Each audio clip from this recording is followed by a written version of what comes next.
یا رحمان رمضان رمضان یا رحیم یا رحمان رمضان رمضان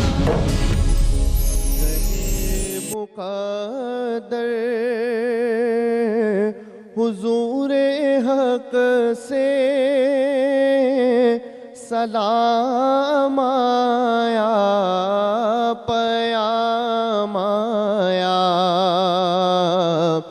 جھکاؤ نظریں بچھاؤ پلکیں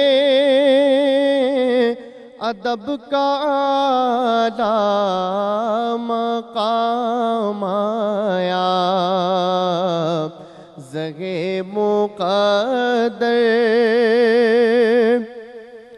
یہ کون سر پہ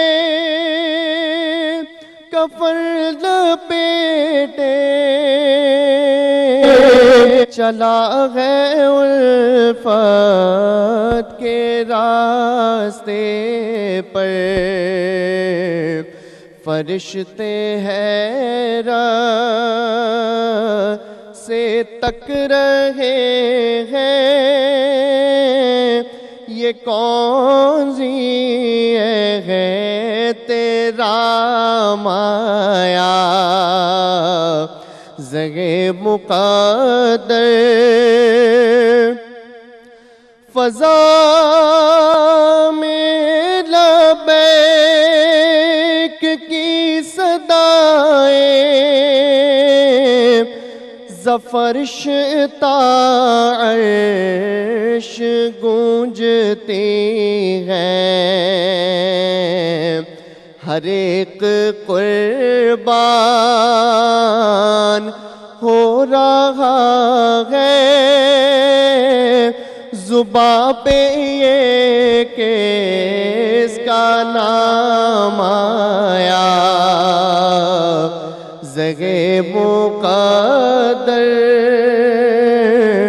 حضور حق سے سلام آیا پیام آیا زگے مقدر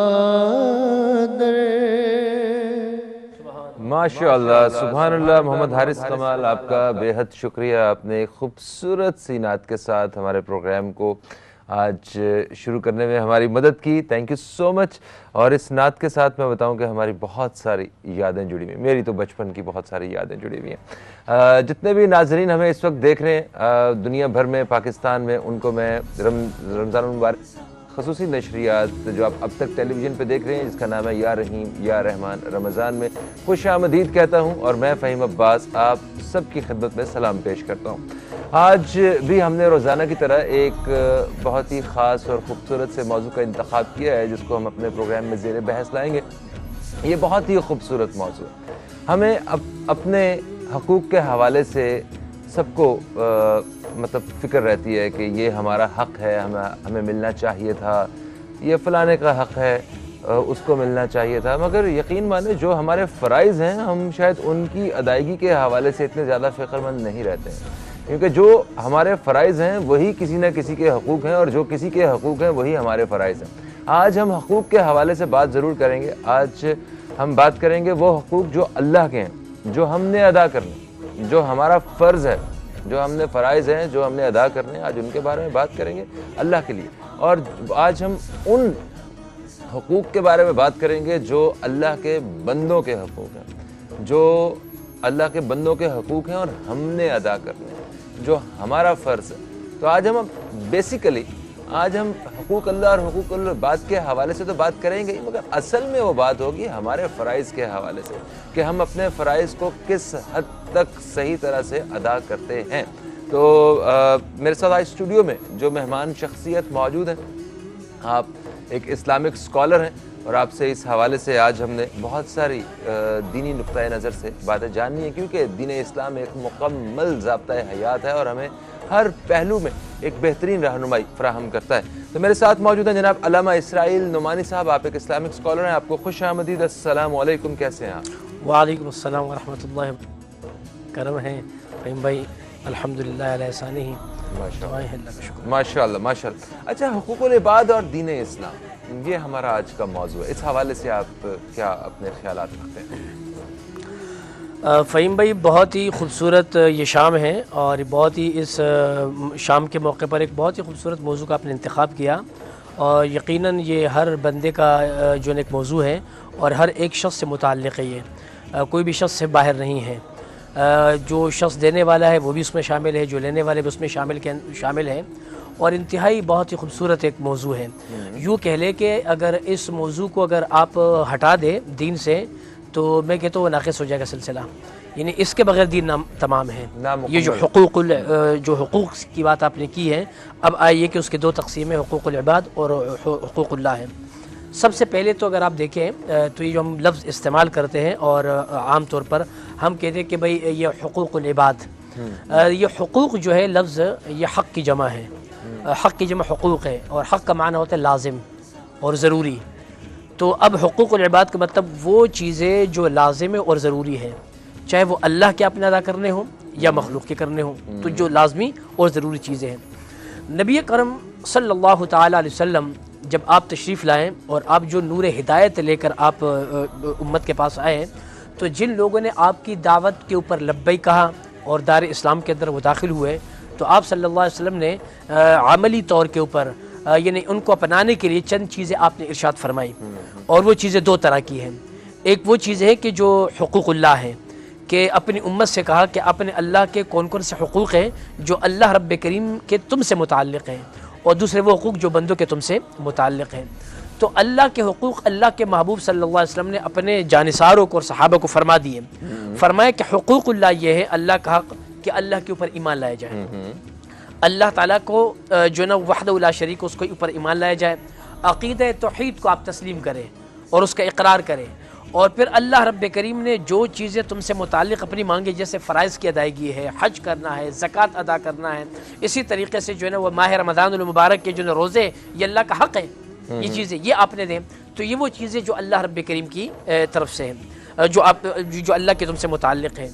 اور پھر اس کے بعد مزید اگر آپ پھر بندوں کے متعلق، یہ تو اللہ کے حقوق ہے، اب بندوں کے حقوق کیا ہیں؟ اس کے اندر ایک علماء نے ایک بڑا ہی باریک نکتہ بیان کیا ہے، اور وہ یہ ہے کہ ایک ہے حقوق اللہ اور ایک ہے حقوق العباد۔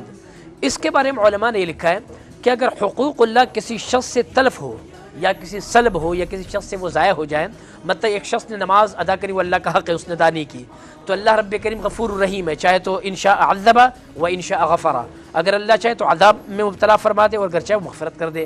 اسی طریقے سے کہ شخص نے زکوٰۃ ادا نہیں کیا تو اگر اللہ چاہے اس کی بخشش فرما دے۔ تو اللہ تعالیٰ اپنے حقوق سے متعلق جب چاہے اللہ رب کریم تو انسان کو کیا ضابط باپ ان اللہ علی کل شیء قدیر ہے، اور اللہ تعالیٰ کے فیصلے کے اوپر کوئی شخص جو ہے وہ دخل نہیں دے سکتا۔ لیکن جہاں تک تعلق حقوق العباد کا، تو اس کے بارے میں یہ آیا جب تک بندہ اپنے حق کو معاف نہ کرے یا جب تک اس سے معافی نہ مانگے تو اس وقت تک اللہ رب کریم کی بارگاہ سے معافی نہیں ملے گی۔ سبحان اللہ۔ اچھا، تو یہ اتنی بڑی بات ہے، اور ہم لوگ جو ہیں حقوق اللہ کے حوالے سے کافی فکر مند رہتے ہیں، مگر حقوق العباد کے بارے میں اتنا زیادہ ہم فکر مند نہیں رہتے عام طور پہ جو سوسائٹی میں پریکٹس ہوتا ہے۔ اسی حوالے سے ہم اپنے پروگرام میں بات کریں گے، ایک مختصر سے وقفے کی طرف ہم لوگ بڑھ رہے ہیں، وقفے سے واپس آئیں گے تو ہمارے ساتھ ایک سماجی کارکن عالیہ سارم صاحبہ بھی موجود ہوں گی، جن سے ہم سوسائٹی کے حوالے سے مطلب ان حقوق العباد کے حوالے سے چیزیں پریکٹس ہوتی ہیں ان کے بارے میں جانیں گے۔ کہیں مت جائیے، اب تک دیکھتے رہیے اور رمضان المبارک کی اس خصوصی نشریات یا رحیم یا رحمان رمضان کو دیکھتے رہیے۔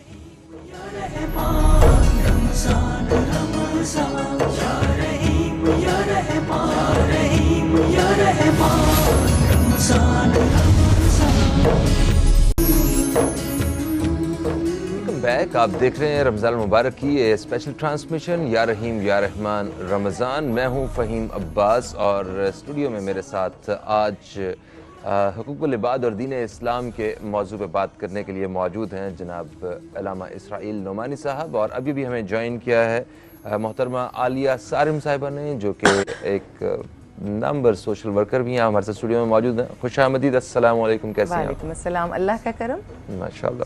حقوق العباد کے حوالے سے ایک جنرل سی جو بات ہے وہ بھی ہم نے شروع کی تھی وقفے سے پہلے، تو میں چاہوں گا کہ آپ کے خیالات جو ہیں وہ اس میں شامل ہونا بہت ضروری ہیں، کیونکہ آپ سوسائٹی میں جو عملی طور پہ جو چیزیں ہو رہی ہیں وہ، اور اسپیشلی جو ایک بگاڑ ہے، آپ ڈائریکٹلی اس بگاڑ کو ٹھیک کرنے کے لیے کام کر رہی ہیں، تو آپ کیا سمجھتی ہیں بندوں کے حقوق کے حوالے سے سوسائٹی میں کیا پریکٹس ہو رہا ہے، کیا عمل ہو رہا ہے، اس پہ روشنی ڈالیے گا؟ دیکھیے، حقوق العباد سب سے پہلے تو گھر سے ہی شروع کر دیجئے، ہم سب کو گھر سے ہی اس کو شروع کرنا پڑے گا، جس میں سب سے پہلے ہمارے ماں باپ آتے ہیں۔ یہ وہ ہستیاں ہیں کہ اگر ماں کی بات کروں تو اللہ تعالیٰ اپنی محبت کو اس سے تول کے بتاتا ہے، اور باپ کی بات کروں تو جنت کے دروازے کی کنجی باپ کو کہا جاتا ہے۔ اس کے بعد بہن بھائی آ جاتے ہیں، پھر بہن بھائیوں کے بعد ہمارے پڑوسی آ جاتے ہیں۔ پڑوسیوں کا حق تو کہیں پر اتنا زیادہ رکھ دیا گیا کہ رشتہ داروں کو گمان ہوا کہ شاید ہم سے بھی افضل نہ ہو جائیں گے، اتنا زیادہ ان کا حق ہے۔ پھر رشتہ دار آ جاتے ہیں، پھر ہمارے شہری، ہمارا ملک، ہمارے اپنے، پھر پوری دنیا کے لوگ۔ اسلام کیا خوبصورت مذہب ہے، پوری دنیا کو ساتھ لے کر چلتا ہے۔ وہ انسان کی جب بات کرتا ہے تو مذہب سے بھی بالا تر ہو جاتا ہے۔ تو حقوق العباد آپ شروع گھر سے کیجئے اور پھر پوری دنیا تک اس کو پھیلا دیجئے۔ اب اگر آپ یہ جاننا چاہیں کہ بھئی آج کل صورتحال کیا چل رہی ہے، تو مجھ سے زیادہ تو جو اس وقت مجھے دیکھ رہے ہیں، جو مجھے سن رہے ہیں، انہیں معلوم ہے کہ گھر کے اندر کیا صورتحال چل رہی ہے اور گھر کے باہر بھی کیا صورتحال چل رہی ہے۔ ہم کہیں پہ بھی اپنے آپ کو بہتر نہیں محسوس کر رہے، بہت بہتری کی گنجائش ہے۔ اور اگر میں آج سے 10 سال پیچھے چلی جاؤں، زمانے سب اچھے ہوا کرتے ہیں، ویلیوز اگر ہم چھوڑتے جائیں گے، اچھی ویلیوز کو چھوڑ کے بری ویلیوز کو اپناتے جائیں گے تو زمانہ برا ہوتا چلا جائے گا۔ ہم نے اگر 10 سال میں اچھی چیزیں اپنائی ہے تو اچھی طرف کھڑے ہیں، اور بری چیزیں اپنائی ہے تو بری طرف کھڑے ہیں۔ والدین کی اگر انیشیل بات کر دوں تو اس میں کہانی یہ ہے کہ پہلے اولڈ ایج ہوم کا تصور بھی نہیں ہوتا تھا، ہم سوچ بھی نہیں سکتے تھے، اگر اپنی بچے نہیں سنبھالتے تھے، کوئی چچا تایا کے بچے وہ لوگ سنبھال لیا کرتے تھے، کوئی نہ کوئی خاندان میں سنبھالتا تھا، لیکن بزرگ اس خاندان کی عزت ہوتا تھا، اس خاندان کی غیرت ہوتا تھا، وہ گھر کے اندر ہی رہا کرتا تھا اور بڑے پیار سے اس کو رکھا جاتا تھا۔ جو گھر جہاں پہ بزرگ بیٹھتا تھا وہ گھر کا سینٹر ہوا کرتا تھا۔ حقوق العباد میں اگر ماں باپ کی بات نہ کی جائے تو یہ چیز مکمل ہو ہی نہ سکے گی۔ اب ہمارا عالم یہ ہے کہ ہماری گورنمنٹ بھی کہتی ہے کہ اولڈ ایج ہومز بننے چاہیے، ان کی ضرورت ہے۔ تو جس سوسائٹی میں اولڈ ایج ہومز بننے چاہیے وہاں کون آئے گا؟ آپ کے اور ہمارے ماں باپ۔ تو کیا ہم اتنے نالائق ہو گئے ہیں یا ہماری قسمت اتنی ہم سے روٹ گئی ہے کہ ہم ایسے اولڈ ایج ہومز کو بنائیں گے بھی اور پھر انہیں آباد بھی کریں گے؟ میری تو دعا ہے کہ میرے شیلٹر ہوم میں، سالم بنی شیلٹر ہوم میں کوئی ایک بھی ماں باپ اگر موجود ہے تو میں کہتی ہوں عید سے پہلے آئیے اور اپنے ماں باپ کو میرے پاس سے لے کے جائیے، آپ لے جا کے دیکھیے عید کی خوشیاں دوبالا ہو جائیں گی۔ بالکل صحیح ہے بھابھی، ایک چیز مختصراً اس پہ تھوڑی سی روشنی ڈالیے گا۔ آپ نے اولڈ ایج ہوم کی بات کی، بڑے جو ہیں وہ جو بزرگ ہیں ان کے بارے میں بات کی، واقعی ان کا جو رتبہ ہے وہ وہاں تک کوئی نہیں پہنچ سکتا۔ انہوں نے زندگی گزاری ہے اور انہوں نے اپنی زندگی میں جو کچھ بڑھاپا، اپنی صحت گرائی ہے، وہ کہیں نہ کہیں ہمارے لیے یہ سارا کچھ انہوں نے کیا ہے۔ آج شادی ہوتی ہے لڑکے کی اور کسی لڑکی کی شادی ہوتی ہے، ان کی خواہش ہوتی ہے کہ وہ فوراً جو ہے الگ گھر لے لیں۔ آپ جب جس دور کی بات کر رہی ہیں وہاں ایک ایسے گلدستے کی طرح سارے لوگ اکٹھے رہا کرتے تھے۔ اس وقت جو ہے وہ سب کو الگ الگ اپنا اپنا گھر بنانا ہے۔ خواتین جو ہیں وہ اس چیز کی روادار نہیں ہے کہ ان کے اوپر ساس ہو یا ان کے اوپر سسر ہو۔ مرد جو ہیں وہ نہیں چاہتے ہیں کہ ان کے پاس جو ہے کوئی اس کی بیوی کی اگر ماں بوڑھی ہے، پریشان ہے، وہ ان کے گھر پہ آ کے رہ سکے۔ بزرگوں سے ہم لوگ خود بھاگتے ہیں، پتہ نہیں کیا بات ہے۔ پہلے گھر کا نا ایک بڑا ہوا کرتا تھا اور وہ ایک بڑا بہترین فیصلے کرتا تھا۔ یہ جو گھر ہمارے ٹوٹے اس کی وجہ ہے کہ گھر کے جتنے چھوٹے ہیں وہ سب بڑے ہو گئے۔ اب گھر میں جتنے افراد رہتے ہیں وہ سب بڑے ہیں، تو سب بڑے ہو کے فیصلہ کر رہے ہیں۔ سارے کمانے لگے ہیں نا، پہلے ایک کماتے تھے سب کھاتے تھے، اب سب کماتے ہیں کہتے سب بڑے۔ دیکھیں کمانے میں بھی، چلے سب کے کمانے میں بھی میں برا نہیں سمجھتی، لیکن اگر رشتوں کی پہچان کمائی پر ہوگی تو بات نہیں بنے گی کہ جو جتنا زیادہ کمائے گا اس کا وہ رتبہ نہیں۔ اللہ نے جس کو جو رتبہ دیا ہے، جو بڑا ہے، جو عمر میں چھوٹا ہے، جو تجربے میں، جو رشتے میں، یعنی بڑا بھائی چھوٹے بھائی کا مقابلہ نہیں، مطلب چھوٹا بھائی بڑے بھائی کا مقابلہ نہیں کرے گا، چاہے وہ اس سے زیادہ بھی کما رہا ہوگا۔ کمانے کو آپ نے رشتوں میں ملا دیا، مکس اپ کر دیا۔ اور جب آپ کوئی نیکی کسی کے ساتھ کرتے ہیں، چاہے گھر کے اندر رشتہ ہو یا باہر ہو، تو اگر نیکی کے بدلے میں آپ نے سوچا مدد کرنے کے مجھے کیا ملے گا، تو وہ نیکی نہیں ہے، وہ بزنس ہے۔ تو ہر جگہ بزنس نظر آ رہا ہے نا۔ تو جب آپ نے ایک سائیکی، اب رمضان میں آپ دیکھیے، رمضان میں بڑا خوبصورت ماحول بنا ہوا ہے، عبادت بھی ہو رہی ہے، تراویح بھی ہو رہی ہے، عورتیں مرد سب کر رہے ہیں اور اچھی بات ہو رہی ہے۔ اور اس وقت اللہ تعالیٰ نے اگر شیطان کو جکڑا ہوا ہے، پکڑا ہوا ہے، تو الحمدللہ ہم انسان بہت اچھائی سے، اچھائی کو بہت جلدی ابزارب کر رہے ہیں رمضان میں۔ ہم لوگ سوچتے ہیں نا رمضان میں اتنی عبادت کیوں ہوتی ہے؟ کیونکہ شیطان تو جکڑا ہوا ہوتا ہے، تو اللہ ہمیں ایک موقع دیتا ہے کہ نیکیوں کو سمیٹ لیں. اور الحمدللہ آج بھی میرا ملک اتنا بہتر ہے کہ لوگ کہتے ہیں کہ میرے پاس، اگر شیلٹر ہوم کے حوالے سے بات کروں، سال میں چاہے بہترین کھانے آ رہے ہوں یا نہ آ رہے ہوں، رمضان میں میرے شیلٹر میں اتنا کھانا آتا ہے الحمدللہ کہ ہم پیٹ بھر کر کھاتے بھی ہیں اور ہم اس کو بانٹ بھی دیتے ہیں. تو یہ رمضان کی برکتیں ہیں. ان برکتوں کو دل میں بسائے رکھیے تاکہ پورا سال ہم ان چیزوں سے ہم انجوائے کرتے ہیں. جب دسترخوان بچتا ہے، غریب بیٹھ کے کھاتا ہے، تو وہ نہیں، ہم خوش ہوتے ہیں. اور ایک چیز میں حکومت کو کہنا چاہوں گی، اگر اللہ کرے ان کو یہ بات سمجھ میں آئے کہ روزے کی حالت میں جب دسترخوان لگتا ہے اس کی خوشبو آتی ہے اور ہمیں معلوم ہے کہ 10 منٹ بعد یہ دسترخوان ہمارے لیے ہم نے کھانا ہے، تو ذرا اس کی بھوک کا آپ خیال کیجئے گا. جو بھوک میں کسی دکان کے پاس یا کسی جگہ کھڑا ہوتا ہے، اس کو پتہ ہے یہ خوشبو آ رہی ہے، میں خوشبو بھی گھر نہیں لے جا سکتا بچوں کے لیے، اپنے ماں باپ کے لیے، اور میں یہاں سے رزق بھی نہیں لے جا سکتا. ہم بے چینی سے انتظار کرتے ہیں کہ کب اذان ہو تو ہم اللہ کا شکر ادا کریں اور افطار کریں. ان کی افطار تو ہوتی ہی نہیں، وہ تو کس طرح گھروں کو جاتے ہیں. تو اگر آج بھوک میں اس تکلیف کو سمجھ لیں تو میں سمجھتی ہوں اللہ کرے گا ہمارے ملک میں مفلسی اور بھوکا کوئی نہ ہوگا. انشاءاللہ وہ دن دور نہیں ہے، انشاءاللہ سب ٹھیک ہو جائے گا. اور انسان کی ایک فطرت بھی ہے ہماری باڈی کی کہ 30-40 دن کوئی ایک چیز پریکٹس کرنے کے بعد ہم اس کو مکمل طور پہ اپنا بھی لیتے ہیں، وہ چیز شامل ہو جاتی ہے. تو اللہ تعالیٰ ہماری عبادات کو اور ہمارے یہ جو اچھے خیالات جو رمضان المبارک کی وجہ سے جو برکتیں اور رحمتیں اس کی برس رہی ہیں، ان کو ہماری زندگی میں تا حیات شامل کرتے ہیں. ہم دعا بھی کرتے ہیں، آمین. اچھا دیکھیں، حقوق اللہ جو ہے، جیسے اللہ تعالیٰ کے حقوق آپ نے کہا وقفے سے پہلے کہ نماز ادا کرنا، روزہ رکھنا اور باقی سارے معاملات جو ہیں، حج زکوٰۃ، یہ اگر ہم سے کہیں مس ہو جاتا ہے نا تو ہم بڑے فکر مند ہو جاتے ہیں کہ یہ غلط ہو گیا، عبادت تھی، عبادت ہم سے چھوٹ گئی. یہ بندوں کے حقوق ہے کہ یہ بھی عبادت میں شمار ہوتے ہیں. یقیناً اللہ تعالیٰ کی جیسے حقوق ہے وہ عبادت میں ہے، اسی طریقے سے بندوں کے حقوق ادا کرنا یہ بھی عبادت الہی ہے. قرآن مقدس میں اللہ رب کریم نے ارشاد فرمایا، یا ایھا الذین، ٹی وی پہ دیکھ لیا کسی نے آپ کو، یا ایھا الذین آمنوا ارکعوا واسجدوا واعبدوا ربکم وافعلوا الخیر لعلکم تفلحون. اللہ رب کریم نے ارشاد فرمایا قرآن مقدس میں. آپ نے سوال کیا نا کہ بندوں کے حقوق بھی کیا عبادت الہی ہے؟ تو قرآن میں اللہ نے ارشاد فرمایا کہ اے ایمان والو، رکوع کرو، سجدہ کرو، اپنے رب کی عبادت کرو، وافعلوا الخیر، اور نیکی کے کام کرو تاکہ تم فلاح پاؤ. علماء کرام نے اس آیت کریمہ سے اخذ کیا ہے کہ اس میں اللہ نے حقوق اللہ اور حقوق العباد دونوں کی بات کی، اور ان دونوں کے کرنے کے اوپر کامیابی کی ضمانت بھی دی ہے. فرمایا کہ لعلکم تفلحون، تاکہ تم کامیاب ہو جاؤ. تو معلوم یہ ہوا کہ اللہ کے حقوق جو بندوں کے حقوق ادا کرنے، گویا کہ یہ اصل میں اللہ کے حقوق ہیں. اب کمال کی بات دیکھیں آپ، اللہ رب کریم نے اپنے حقوق سے پہلے اپنے بندوں کے حقوق کی تکمیل فرمائی ہے، اور اس کے بارے میں اب اللہ رب کریم نے اس کی تعلیم دی ہمیں. یعنی اللہ نے اپنے حقوق کو مؤخر رکھا اور بندوں کے حقوق کو مقدم رکھا. اب اس کی ایک مثال سن لیجیے آپ. اب مثال کہ اگر کوئی شخص، اگر اس کے اوپر زکوٰۃ، اگر اس کے اوپر قرض ہو، کوئی شخص ہے وہ قرض تلے دبا ہوا ہے اور بہت سارا اس کے اوپر قرض ہے، تو شریعت کا یہ فقہ کا یہ مسئلہ ہے کہ جو شخص مقروض ہوگا وہ جو ہے وہ زکوٰۃ ادا نہ کرے، کیونکہ قرض اس کے لیے مانے ہے. ٹھیک ہے، صحیح ہے. تو اب ظاہر بات ہے کہ جس کے اوپر قرض ہے وہ قرض کیا، وہ بندوں کا حق ہے. تو اللہ رب کریم نے اپنے حق کو نہیں مانگا.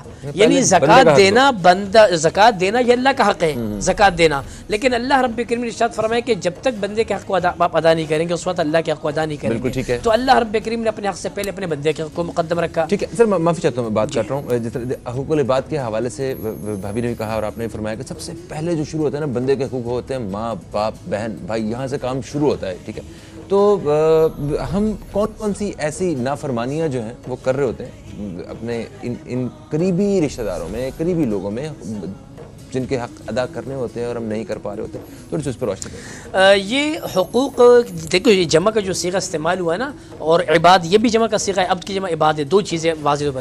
تو یہ بہت سارے حقوق ہیں، اس کا دائرہ بڑا وسیع ہے. اس میں اندر سب سے بنیادی چیزیں وہ والدین ہیں، والد ہیں، والدہ ہیں، یہ بنیادی حقوق ہے. اسی طریقے سے آپ کی بیوی ہے، اس کے حقوق ہیں، بہن ہے، اس کے حقوق ہیں. اسی طریقے سے بھائی ہے، اس کے حقوق ہیں. اور یہ اسی طریقے سے رشتہ دار ہے. آج قرآن میں نے ارشاد فرمایا وآت ذی القربى حقہ والمسکین وابن السبیل، اور تم عطا کرو ذوی القربہ کو، جو قریب کے لوگ ہیں آپ کے، اس کا حق انہیں دو، انہیں محروم نہ رکھو، اور فرمائے مسکین کو دو، محتاج کو دو، اور ابن السبیل یعنی مسافر کو دو۔ تو یہ جو آپ نے بات کی فہیم بھائی کہ اس کے اندر سب سے بنیادی کون سے لوگ شامل ہیں، تو سب سے پہلے والدین ہیں، اور والدین کے بارے میں قرآن مقدس میں اللہ رب کریم نے ارشاد فرمایا کہ وَلَا تَقُل لَهُمَا أُفٍّ وَلَا تَنْهَرْهُمَا، فرمایا کہ والدین کو اف تک نہ کرو، لفظ اف استعمال کیا اللہ رب کریم نے قرآن مقدس میں، اور لفظ اف کے بارے میں علماء نے لکھا ہے اس کے تفسیر کے اندر کہ اف ہے کیا، فرمایا کہ ہر وہ قول یا ہر وہ عمل انسان اگر اپنے والدین سے کوئی بات کرے یا کوئی ایسا کام ان کے سامنے کرے جس سے ان کو اذیت پہنچے تو یہ اف کے اندر شامل ہوگا اور یہ حرام اور ناجائز ہے۔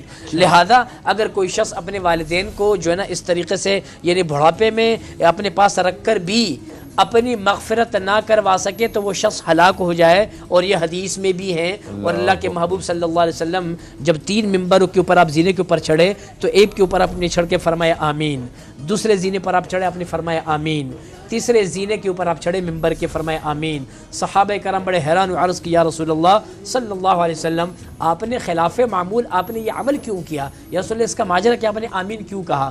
حضور نے ارشاد فرمایا اے صحابہ سن لو، میں نے جو پہلے زینے کے اوپر میں کھڑا ہوا تو پھر جبریل امین اسی وقت میرے پاس آئے، اور جبریل امین نے فرمایا یا رسول اللہ آپ کی امت کا وہ شخص کہ جو اپنے والدین کو بڑھاپے میں پا کر اور ان کی خدمت کر کے بھی جنت سے محروم ہو جائے تو وہ شخص ہلاک ہو جائے، میں نے کہا آمین۔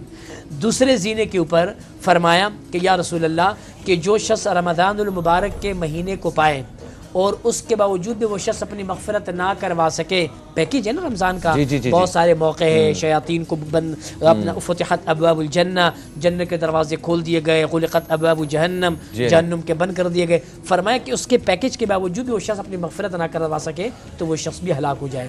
اور تیسری بات جو زینے پہ حضور نے فرمایا جبریل امین نے عرض کیا رسول اللہ کہ جو شخص آپ کا نام نامی اسم گرامی جس شخص کے سامنے پکارا جائے اور وہ جواباً یا رسول اللہ یا حبیب اللہ درود و سلام نہ پڑھے تو وہ شخص بھی ہلاک ہو جائے۔ سبحان اللہ۔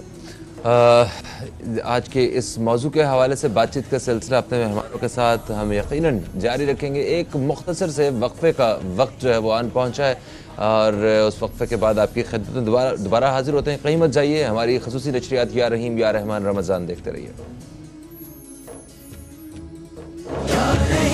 یا رحمان رمضان رمضان، یا رحیم یا رحمان رمضان رمضان۔ قسمت میں میری چین سے جینا لکھ دے، ڈوبے نہ کبھی میرا سفینہ لکھ دے، جنت تو ٹھکانہ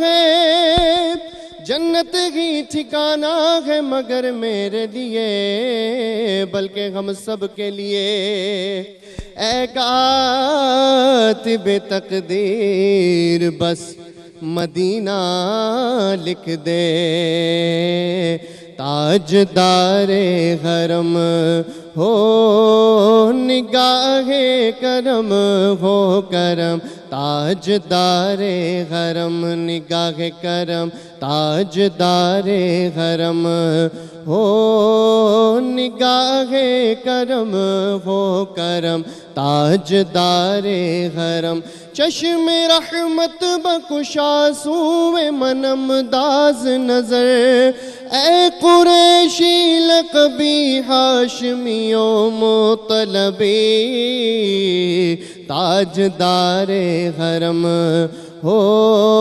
نگاہ کرم ہو کرم، تاجدار حرم، تاجدار حرم ہو نگاہ کرم، ہم غریبوں کے دل بھی سنور جائیں گے، والی بے کساں کیا کہے گا جہاں، آپ کے در سے خالی نہیں جائیں گے، تاجدار حرم کرم کرم تاجدار حرم میں کشوں مدینے چلے میں کشوں مدینے چلے آؤ مدینے چلے آؤ مدینے چلے چلو مدینے چلے آؤ مدینے چلے تکرر جو علم سب چھڑتے ہیں حسنین کے صدقے بٹتے ہیں مدینے چلے آؤ مدینے چلے میں کشوں مدینے چلے دست ساقی کوثر سے پینے چلے یاد رکھو اگر اٹھ گئی ایک نظر وہ نظر یاد رکھو اگر پڑ گئی ایک نظر تو جتنے خالی ہے سب جام بھر جائیں گے تاجدار حرم حرم حرم ماشاءاللہ ماشاءاللہ سبحان اللہ حارث کمال اللہ تعالیٰ آپ کو لمبی زندگی دے آپ نے بہت پیارا کلام جو ہے وہ شامل کیا ہے اور جتنے بھی ناظرین نے یہ سنا ہے ان سب کے لیے دعا ہے کہ اللہ تعالیٰ ان کو بھی جلد سے جلد مدینے کی سیر کروائے اور ہم سب کو بھی مدینے کی سیر کروائے اور جو لوگ جا چکے ہیں ان کو بار بار سیر کروائے.